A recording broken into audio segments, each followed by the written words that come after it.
भैया ये किसानों की क्या समस्या है? मुआवजे को लेके कुछ गड़बड़ी आई है प्रशासन के सामने, तो आज क्या मांग की है बनने से? राष्ट्रीय राजमार्ग द्वारा जो बैतूल हरदा हाईवे बनाया जा रहा है, इसमें भड़ूस, मेहतगांव, डहरगांव, खेड़ी गांव के किसानों की ज़मीन अधिग्रहण करी जा रही है, लेकिन इसमें ग्राम पंचायत में सभा नहीं हुई, उसकी कोई रिकॉर्डिंग नहीं है और किसानों से अनापत्ति नहीं ली गई और मुआवजा नहीं बताया गया कि कितना मुआवजा दिया जाएगा।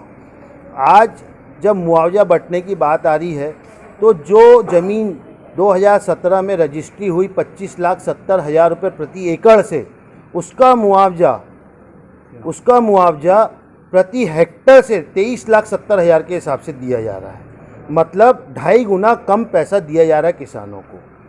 तो ये किसानों के लिए बड़ी आर्थिक रूप से स्थिति खराब की जा रही है।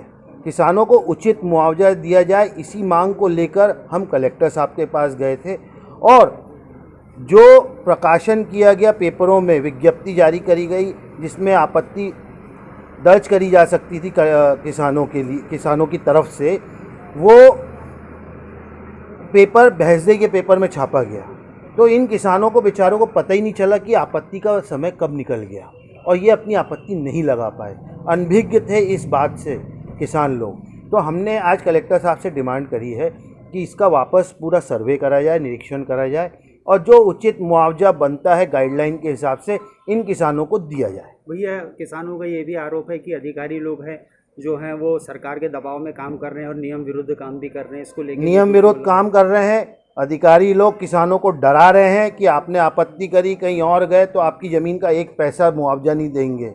तो ये किसान की ज़मीन है, किसी और की ज़मीन नहीं है और जो किसान जो ज़मीन का मालिक है उसकी ज़मीन का मुआवजा तो देना पड़ेगा और अगर निराकरण नहीं होता है तो हम हाईवे बनने नहीं देंगे। किसानों की ज़मीन पे, किसानों की छाती पे मूंग दल के ये कुछ नहीं कर पाएंगे। यहाँ पे आंदोलन किया जाएगा, उग्र आंदोलन किया जाएगा और हाई कोर्ट की शरण में भी जाया जाएगा।